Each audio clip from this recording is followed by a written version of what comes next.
Nashik bulletin में वाक़े बुली car था सबका पहिरीं वाक़े आगाह कंदासीं। सूबाई वज़ीर सईद गनी चयो आहे पीटीआई हुकूमत जे वञण जो वक़्तु वेझो आहे। पीटीआई हुकूमत वाइड़ी थी वई आहे। मौसम बेग खे हुकूमती नाअहली वाइकी करण जी सज़ा मिले पई।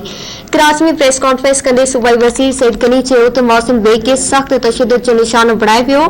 पीपल्स पार्टी साफ़ इन खे अकेलो न छॾींदी। सईद गनी चयो त नाज़िमाबाद में सीनियर सहाफ़ी अतर मतीन जे क़त्ल ते ॾुख पहुतो आहे। सिंध हुकूमत मक़तूल सहाफ़ी जे ख़ानदान खे सहारो ॾींदी। मुलविस जवाबदारनि ख़िलाफ़ सख़्त कार्रवाई थींदी। सबसे पहले तो मैं बात करना चाहूँगा, एक सुबह अनफॉर्चुनेट वाक़या हुआ है जिसमें समा टीवी से ताल्लुक़ रखने वाले अतर मतीन साहब जो हैं वो उनकी शहादत हो गई। जो इनिशियल मालूमात अभी तक मिली हैं, जो पुलिस की रिपोर्ट है अभी, और ये हतमी नहीं है, मैं फिर कह रहा हूँ, उसके मुताबिक ये वाक़या तकरीबन 8:30 बजे के करीब हुआ है डिस्ट्रिक्ट सेंट्रल में केडी चुरंगी के करीब।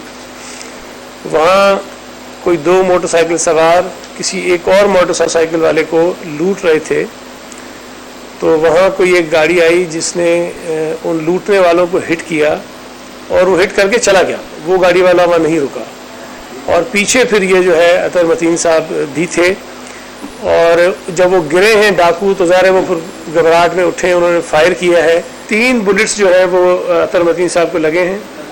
एक उनके शायद सर में है, 2 सीने में लगे और जिससे वो शहीद हो गए।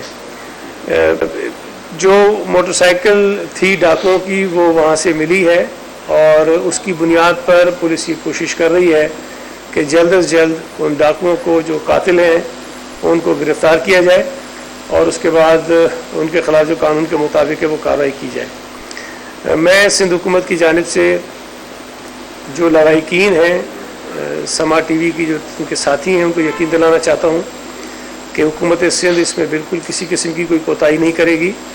पहली बात तो ये है कि ये वाक़या होना नहीं चाहिए था, लेकिन अफसोस की बात है वाक़या हुआ जिसमें उनकी जान चली गई है। लेकिन अब हमारी ये ज़िम्मेदारी है कि हम ना सिर्फ ये कि उन कातिलों को पकड़ें, बल्कि अतर मतीन साहब की जो लवाहिकीन हैं, जो उनकी फैमिली है, जो उनकी 2 बच्चियाँ हैं, उनके लिए भी हम कोई ऐसी चीज़ करें जिससे उनको कोई सहारा मिल सके। कि पेट्रोल की कीमतों में जो बेपनाह इजाफा हुआ है, 12 रुपये 3 पैसे जो है, 3 पैसे शायद 12 रुपये 3 पैसे जो फ़ी लीटर इजाफा हुआ है,